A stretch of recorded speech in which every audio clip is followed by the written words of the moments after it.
Bon matin, ici Joanie et Valérie de la clinique Un Psycho de pouce. Bienvenue à notre troisième capsule. Ce matin, on avait le goût de vous parler de normalité et d'hygiène de vie. On voulait prendre ça sur un angle un petit peu plus positif. Alors, Joanie, je te laisse la parole. Ben, écoute, moi, Valérie, ce matin, j'ai envie de te parler de Sonia Lupien. Est-ce que tu connais cette chercheure-là en psychologie? Mais tout à fait. Pour ceux, en fait, là, qui la connaissent pas, c'est elle qui a écrit le livre Par amour du stress qui a été vendu là, en très, très grande quantité. En fait, dernièrement, je suis tombée un peu sur ses écrits, sur ses travaux.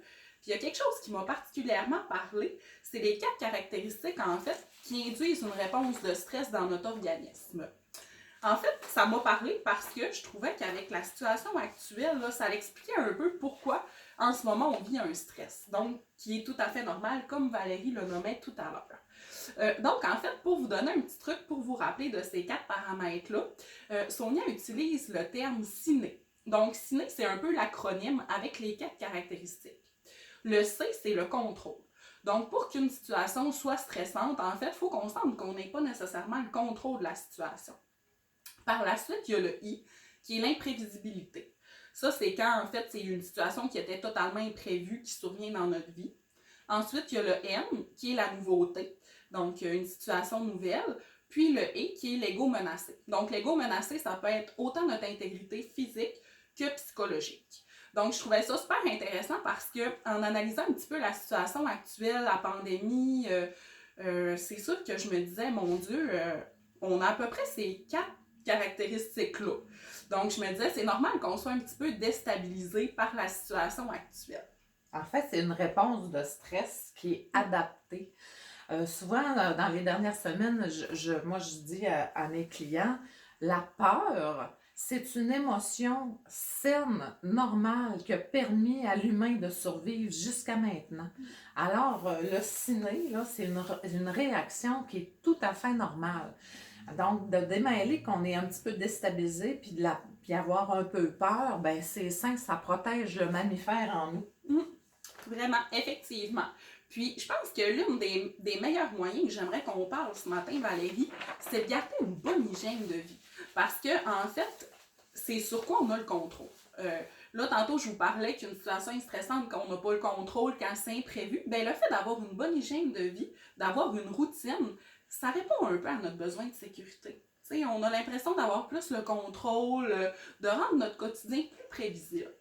Tout à fait. Et malheureusement, je dois vous dire, chère clientèle, que dans les dernières semaines, j'ai pu constater qu'il manquait un petit peu d'hygiène de vie dans vos routines. Nous aussi, on est en adaptation, hein, donc on fait de la téléthérapie. Et malheureusement, j'ai vu beaucoup de monde qui avait les yeux gros de même de faire 12 heures de LCN et qui avait plus d'organisation. Alors, justement, dans les trucs d'hygiène de vie, moi, je dis toujours à ma clientèle, quand on parle d'hygiène de vie, je ne parle pas juste de prendre votre douche, mais quand même essentiel à ce moment-ci. On vous dit beau dodo, bien manger, bien bouger. Alors, soyez soucieux dans votre routine. Ben, je me lève, je déjeune, du temps pour des activités cognitives, du temps pour aller bouger, du temps pour ce soit que j'ai des enfants, faire des choses avec les enfants.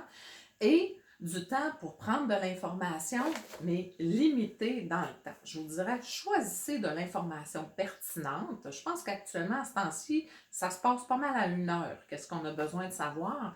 Sinon, vous allez rentrer dans ce que j'appelle le jeu de serpent-échelle de l'information, hein, qui est oh mon Dieu, j'écoute un reportage, je suis tout animée, je suis pleine d'espoir. Après ça, je tombe sur quelque chose d'apocalyptique. Et tout ça nous amène à faire vivre là, plein d'anxiété. Fait que dans votre hygiène de vie, doser et bien choisir l'information que je décide de consommer. À toi, avec les enfants, qu'est-ce que tu Oui, proposes? ben, moi, en fait, c'est drôle, Valérie, parce que ce que tu viens d'apporter, je trouve que effectivement la surinformation amène une pression. Moi, ce que j'ai remarqué dans mon fil d'actualité Facebook, c'est un peu les parents qui montrent beaucoup d'activités qu'ils font avec leurs enfants. Donc, je trouve qu'on s'y perd un peu là-dedans. Tu sais, est-ce qu'on doit avoir une routine super structurée pour nos enfants ou plus se laisser aller un peu dans le quotidien, lâcher prise dans cette période-là un petit peu insécurisante? Donc, avec toutes les informations qu'on a, je trouve que c'est difficile de trouver le juste milieu. Mais en fait, le mot d'ordre, je pense, c'est l'équilibre. Ce que je veux dire par là, en fait, c'est que l'enfant a besoin d'avoir une routine pour se sentir sécurisé. Donc, c'est important d'avoir un cadre qui est quand même bien établi. Ce que je vous propose, en fait, c'est de faire un repère visuel avec votre enfant, c'est-à-dire de coller sur votre frigidaire une feuille qui est divisée en 3 parties. La première partie, c'est le matin. La deuxième partie, c'est l'après-midi. Puis la troisième partie, c'est le soir. Puis, vous pouvez choisir différentes activités avec votre enfant à effectuer au cours de la journée, que vous pouvez imprimer tout ça, puis que l'enfant va pouvoir choisir avec vous et placer les différentes activités. Aussi, ce que je trouve intéressant, c'est qu'avec cette nouvelle situation-là qu'il faut s'adapter, Valérie, comme tu le disais si bien tantôt, on fait du télétravail à la maison. Puis pour l'enfant, ben, des fois, c'est un petit peu abstrait comme concept, le télétravail.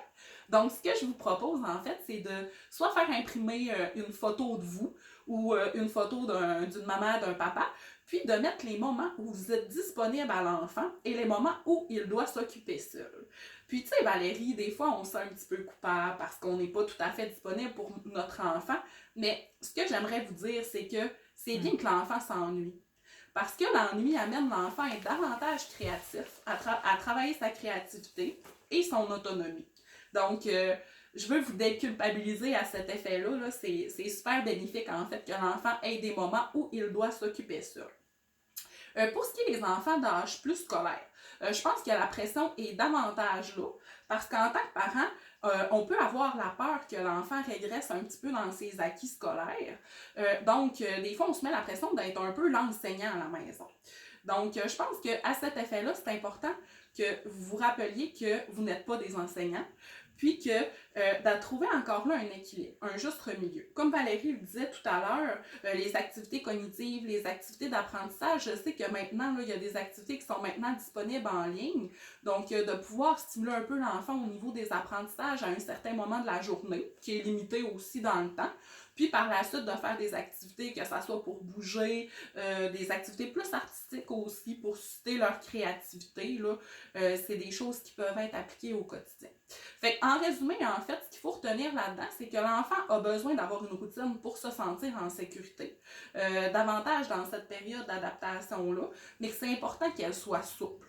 Parce que c'est sûr qu'il faut s'adapter aussi au rythme de l'enfant, à notre rythme, à nous aussi en tant qu'adultes. Des fois, on a des journées qu'on file un peu plus mou, puis c'est correct. Il faut se le permettre. Donc, il faut laisser place un peu à la spontanéité, là, pour que tout le monde soit bien, en fait, là, puis s'adapte de la bonne manière là, à cette réalité-là. Joanie, moi, je rajouterais peut-être 2 petites choses dans l'hygiène de vie. Tantôt, je parlais de bien bouger. Je vais ajouter à ça aussi que l'être humain est un être social. On est un mammifère de groupe. Et actuellement, il y a beaucoup de gens qui vivent de la solitude. Puis, c'est pas juste les personnes âgées. On a des gens qui habitent tout seuls ou pour X raisons font leur confinement seul.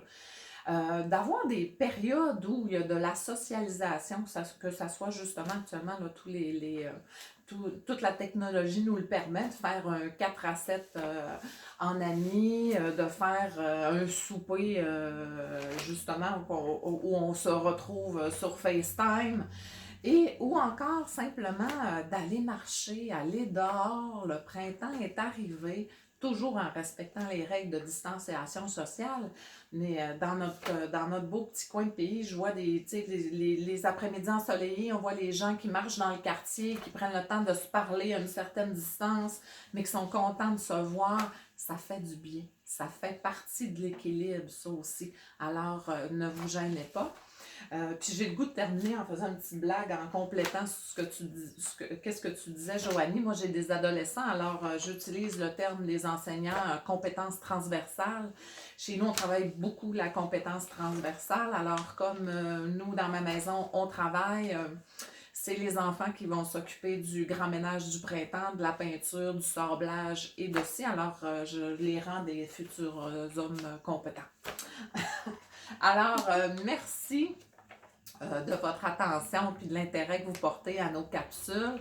Je répète comme la dernière fois, tout ce qu'on vient de dire, c'est normal. Si par exemple vous vous sentez paralysé par l'anxiété, par la peur, c'est le temps de consulter puis de venir chercher des petits trucs. On est en ligne, vous pouvez nous contacter à la clinique Un petit coup de pouce 418-879-5000. Vous pouvez passer par notre page Facebook, notre Messenger. Donc, on peut faire de l'intervention en ligne. On est 7 intervenants où on peut vous accompagner en tout temps dans les prochaines semaines et si le besoin est. Alors, on vous souhaite un beau week-end et une belle COVID fin de semaine. Au revoir. Bonne journée.